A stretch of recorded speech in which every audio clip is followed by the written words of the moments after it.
දිනපතා දේව වචනය 2025 නොවැම්බර් 13 දින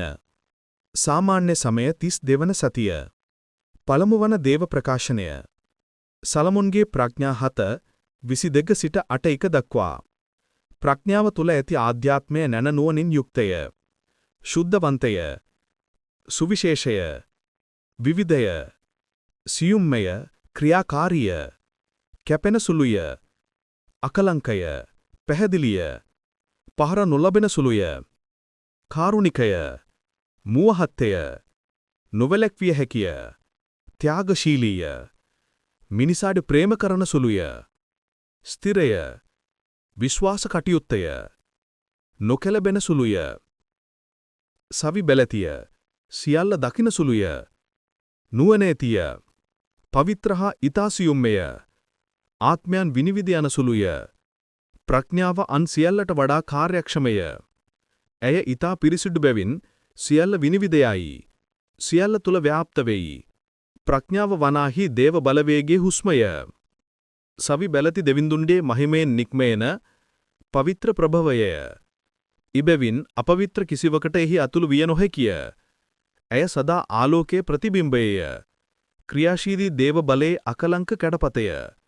එතුමන්ගේ යහපත්කමේ ස්වරූපයය හුදකලාව සිටින නමුත් ඇයට සියල්ල කළ හැකිය ඇය නොවෙනස් වන සුළුය ඇය සියල්ල අලුත් කරයි සෑම පෙළපතකම ශුද්ධවන්තයන් තුලට ඇය පිවිසෙයි ඇය ඔවුන් දේව මිත්‍රයන් සහ දිවසිවරුන් කරවයි මන්ද දෙවිඳුන් ප්‍රේම කරන්නේ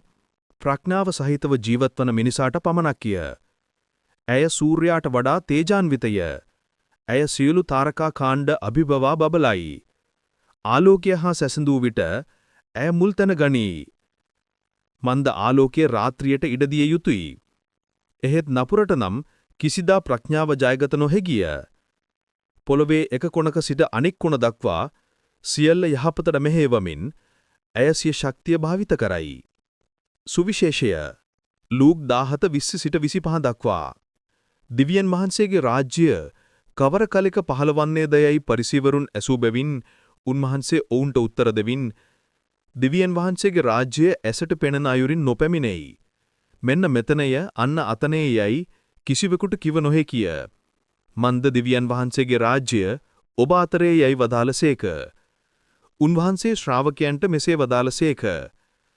මනුෂ්‍ය පුත්‍රයාණන් වැඩ සිටින දවස්වලින් එකක් වුවද දැකීමට ඔබ ආසාවන කාලයක් පැමිණෙයි එහෙත් ඔබ එය නුදක්නාහුය අන්න එතනය මෙන්න මෙතනය යයි ඔවුන් කියන කල පිටත් වී එය පසුපස්සේ නොයන්න අහසේ එක් දිශාවකින් පහළවන විදුලිය අහසේ අනෙක් දිශාව දක්වා බබලන්නාක් මෙන් මනුෂ්‍ය පුත්‍රයාණෝ පහළවන දවසේදී බබලනසේක එහෙත් පළමු කොට එතුමානොන් බොහෝ දුක් විඳ මේ පරම්පරාව විසින් ප්‍රතික්ෂේප කරනු ලැබී යුත්තාහ මෙනෙහි කිරීම දේව රාජ්‍ය යනු භෞතික ස්ථානයක් හෝ දේශපාලන පාලනයක් නොවන බව වටහා ගන්න. එහ දැන් ඔබ තුල සහ ඔබ අතර පවතිනවා. එහ පරිවර්තනය වන ජීවිත සහ දිව්‍යයන් වහන්සේගේ පාලනය තුලින් අත්විඳිය හැකි දෙයයි.